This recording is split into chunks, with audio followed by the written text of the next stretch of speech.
Good morning friend, welcome to you all in my channel doctor Anshuman Suman. आशा करते हैं आप लोग सभी स्वस्थ और अच्छे होंगे और अपने लक्ष्य के प्रति एकाग्र होंगे। मित्रों, जैसा कि हम लोग जानते हैं कि वैदिक सभ्यता को पढ़ने से पहले वैदिक साहित्य को समझना बहुत ज़रूरी है। इसलिए आज हम लोग बहुत ही महत्वपूर्ण टॉपिक्स वैदिक साहित्य को पढ़ेंगे। वैदिक साहित्य के जितने पार्ट्स हैं उसको समझने की कोशिश करेंगे। यदि वो समझ में आएगा तो निसंदेह जो आपको है ये वैदिक जो सभ्यता है बहुत आसानी से समझ में आएगा और उसके तथ्यों को भी आप आसानी से याद कर पाएंगे। तो चलिए हम लोग वैदिक साहित्य को देखते हैं। मित्रों, वैदिक साहित्य में सबसे महत्वपूर्ण क्या है? वेद है। वेद क्या है? तो वेद जो है उस समय की राजनीतिक, सामाजिक जो भी घटनाएं थी और जो यज्ञ के तरीके थे, जो विधि विधान थे, सभी वेद में ही निहित है। और ऐसा माना जाता है कि वेद की रचना कोई पुरुष ने नहीं किया, इसीलिए इसको अपुरुषेय कहा जाता है, मतलब ईश्वर द्वारा रचित है। अब रचित की बात आया तो यहाँ पर एक बात और डिस्कस करना चाहेंगे कि यदि किसी श्रुति की कोई कहता है कि रचनाकार है, तो मित्रों ये कंसेप्चुअल जो रॉन्ग थिंग से गलत है। मतलब वेद की रचना किसी ने नहीं किया है, यह एक श्रुति है। और श्रुति का अर्थ होता है गुरु ने शिष्य को उपदेश दिया या ज्ञान दिया और वो शिष्य पुनः अपने शिष्यों को ज्ञान दिया, इसी क्रम में वो आगे बढ़ता है। तो वेद का जो ज्ञान अभी तक हमारे पास जो आया है ये श्रुति का आधार पर आया है। तो स्वाभाविक बात है मित्रों, यहाँ कोई उसका रचनाकार नहीं होगा। जिन्होंने भी इसको वेदों को कुछ किया होगा तो संकलन किया होगा। इसीलिए ये अगर सही अर्थ में पूछा जाए तो ये क्वेश्चन होना चाहिए कि वेद का संकलन करता कौन है। तब हम लोग जो है कभी वेद व्यास का नाम पढ़ते हैं तो कभी कृष्ण द्वैपायन का नाम पढ़ते हैं। ठीक है, हालांकि चूंकि इसके बारे में हमारे पास कोई साक्ष्य नहीं है तो एकदम गारंटी के साथ हम कह ही नहीं सकते कि किसने रचना किया है, किसने संकलन किया है। ठीक है, तो संकलन और रचना में जो अंतर था हमको लगता है आपको समझ में आया होगा। रचनाकार मतलब खुद लिखने वाला और संकलन करता मतलब इकट्ठा करने वाला। ठीक है, वेद के 4 मुख्य अंग हैं, आप लोग जैसा जानते हैं। उस 4 में से सबसे प्रमुख है ऋग्वेद। तो ऋग्वेद के बारे में जानेंगे पहले मित्रों। ऋग्वेद में उस समय का तत्कालीन समय का राजनीतिक, सामाजिक, आर्थिक व्यवस्था के बारे में वर्णन किया गया है। ठीक है, तो इससे इसके बारे में पीछे का इतिहास भी पता चलता है। अगर फैक्चुअल बेस पर बात करें तो ये oldest text of the world, पूरे दुनिया का सबसे पुराना टेक्स्ट ऋग्वेद है। ठीक है, और ऋग्वेद में बात करें तो कुल 1028 सूक्त है, जिसमें कि 11 सूक्त जो है वो बाल खिल्य के हैं और 1017 सूक्त जो है इसके खुद के अपने हैं। ठीक है, तो ये दोनों को जोड़ने पर 1028 जो होते हैं, 1028 सूक्त होते हैं। ठीक है, तो ये क्वेश्चन पूछा जाता है कितने सूक्त है याद रखना है। उसमें ये क्वेश्चन पूछा जाएगा बाल खिल्य के कितने हैं, तो 11 है। ठीक है, अब आगे आइए तो इसके कुल 10 मंडल हैं। 10 मंडल में अगर ये पूछा जाए कि सबसे पुराना मंडल कौन है तो लगातार दूसरा से 7वां एक ही साथ जो है इसका रचना किया गया था। दूसरा से 7वां मंडल सबसे पुराना होगा, 2 और 7 नहीं, फ्रॉम 2 to 7। ठीक है, दूसरा से 7वां तक ओल्डेस्ट है। और इसके प्रमुख जो गुरु थे, अगर एक प्रकार से कहे चर्चा था मंडल में, तो उसको एक बार देख लीजिए। तो तीसरा जो इसका मंडल है उसमें विश्वामित्र का चर्चा है, विश्वामित्र के बारे में। छठा जो भारद्वाज से संबंधित है और 7वां वशिष्ठ है। यहाँ विश्वामित्र और वशिष्ठ आ गया। इसके बारे में मैं चाहता हूँ कि आप लोग को बताऊँ। तो विश्वामित्र और वशिष्ठ में आपको अंतर करना पड़ेगा, तो कैसे करेंगे? तो विश्वामित्र जो थे ये प्रोग्रेसिव थे और वशिष्ठ जो थे ये रूढ़िवादी थे। खैर इतना ही जानिए अभी सॉरी। और 8वां जो है इसका मंडल, उसमें जो है ऋषि कर्ण एवं अंगिरस का चर्चा। और ये 9वां बहुत इंपॉर्टेंट है, पूछा जाता है कि ऋग्वेद के 9वां मंडल में किसकी चर्चा है? सोम की चर्चा है, सोमदेव की। ठीक है, और 10वां पुरुष सूक्त। ठीक है, चतुष्वर्ण, इसकी जो चर्चा है वो किसमें है? 10वें मंडल में। तो 9वां और 10वां मंडल से काफ़ी प्रश्न पूछे जाते हैं, इसको ध्यान में रखना है। उसके बाद आप लोग को अगर ये पूछा जाए, खास करके नेट में पूछा जाता है कि ऋग्वेद में वो महिलाएं कौन थी जो कि ऋचाएँ लिखी थी, तो उस समय की जो महिलाएं थे, पढ़ी लिखी महिलाएं का नाम है लोपामुद्रा, घोषा, कक्षावृत्ति, सच्ची इत्यादि। जो ये सब उस समय की स्त्रियां थी जो काफ़ी विदुषी थी और उन्होंने ऋचाएँ तक लिखी है वेदों के लिए। ठीक है, उसके बाद जो इम्पोर्टेंट है उसको आर्युवेद को देखेंगे। आयुर्वेद में क्या है, यज्ञ विधि की जानकारी मिलता है। और आयुर्वेद की विशेषता क्या है, गद्य और पद्य दोनों में, कहानी के रूप में भी है और कविता के रूप में भी है।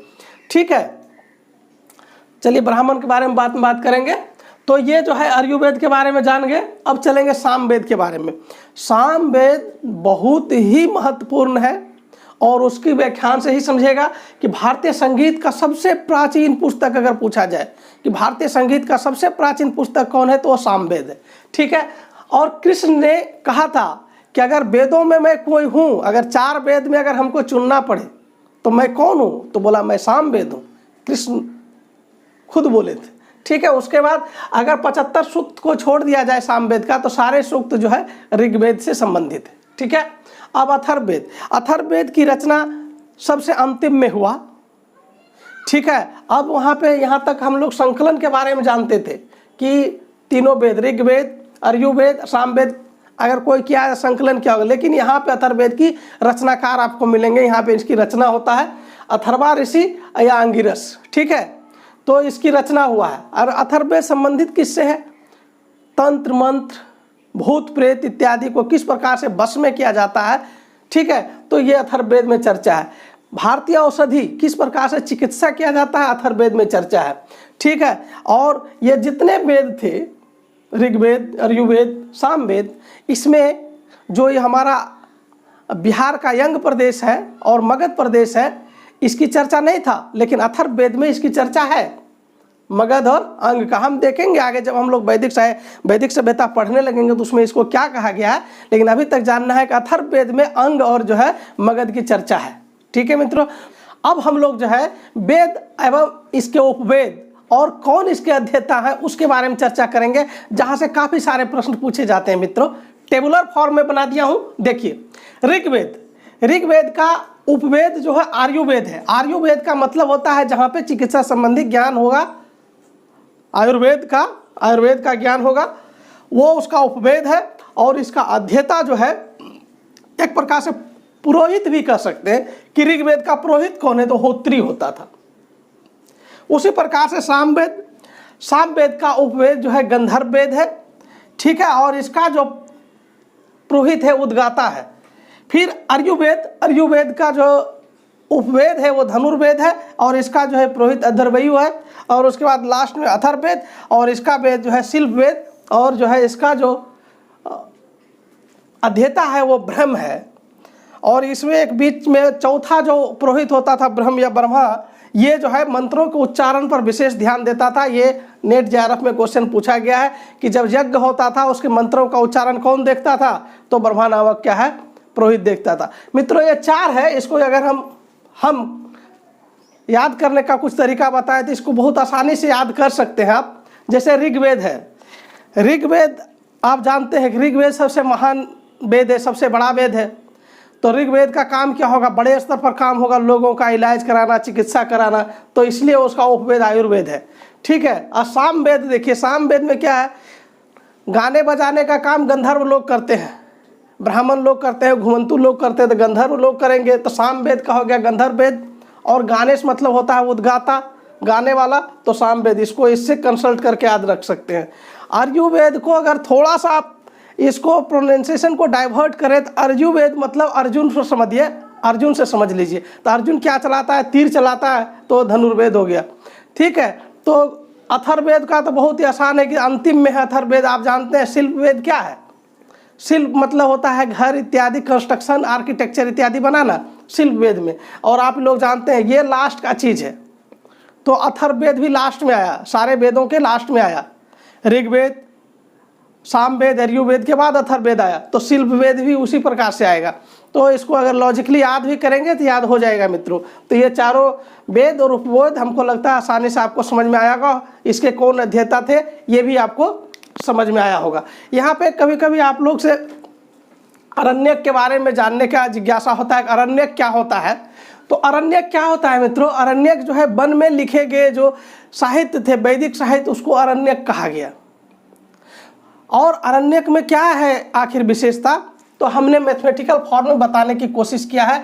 अरण्यक में जनरली वैदिक समय में जो यज्ञ को सबसे ज़्यादा महत्व दिया गया। अगर ईश्वर की प्राप्ति करना है तो सबसे महत्वपूर्ण चीज़ है यज्ञ। चाहे आप गरीब हो या अमीर हो, यज्ञ बहुत ज़रूरी था। ठीक है, वो हम बाद में बात करेंगे किस प्रकार से ये जो है साधन जो है साध्य बन गया, तो खैर वो हम लोग बात करेंगे। तो अरण्यक जो है तप पर ज़्यादा मतलब बल देता है।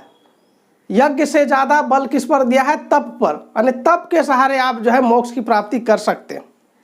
ठीक है। उपनिषद, उपनिषद का अर्थ होता है ग्रुप के समीप बैठ करके पढ़ाई करना या शिक्षा लेना। ठीक है, और उसमें होता क्या है, इसमें ज्ञान पर बल देता है कि ज्ञान बेसिकली ज्ञान क्या चीज़ है।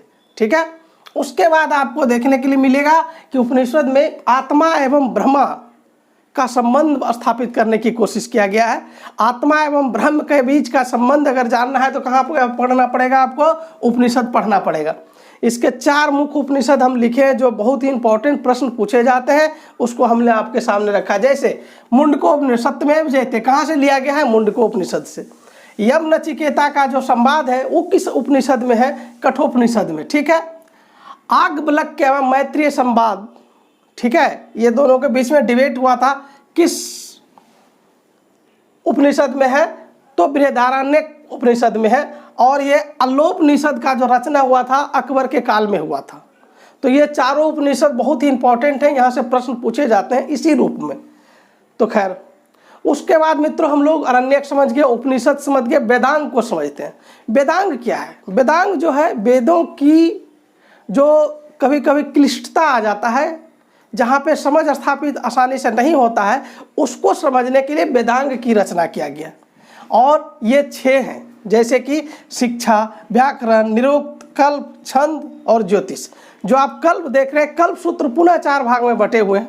खैर, तो ये था वेदांग। अब हम जानेंगे स्मृति। हम लोग श्रुति का बात कर चुके हैं। स्मृति क्या होता?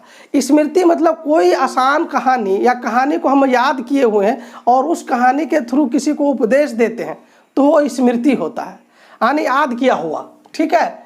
अगर सबसे पुराना स्मृति पूछा जाए तो वो मनुस्मृति है। ये बहुत इंपॉर्टेंट है। ठीक है, ये इससे प्रश्न पूछे जाते हैं।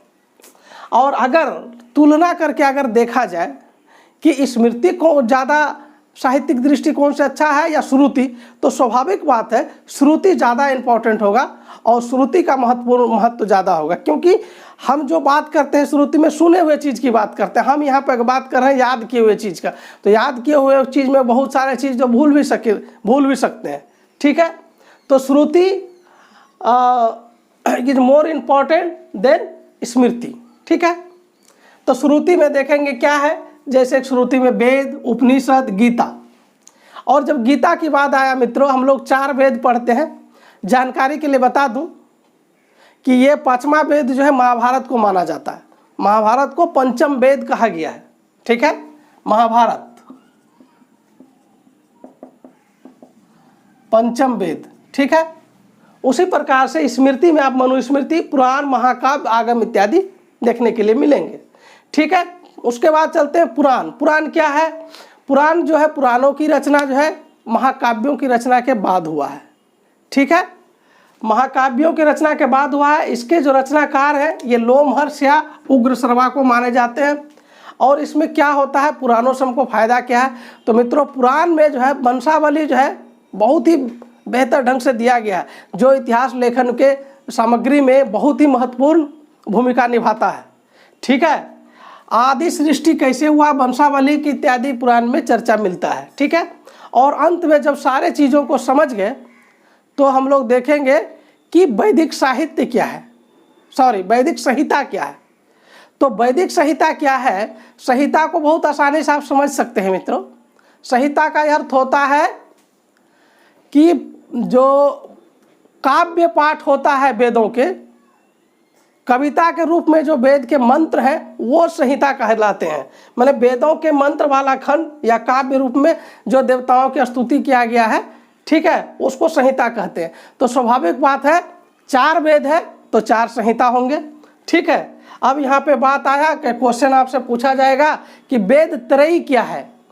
तो वेद त्रयी का जब बात होगा मित्रों तो 3 वेद जो प्रारंभ के होंगे, अथर्ववेद को छोड़ के, अर्थात ऋग्वेद, सामवेद और यजुर्वेद, ये तीनों वेद वेद त्रयी कहलाते हैं। ठीक है मित्रों, तो आज भर के लिए बस इतना सा ही। Thank you very much.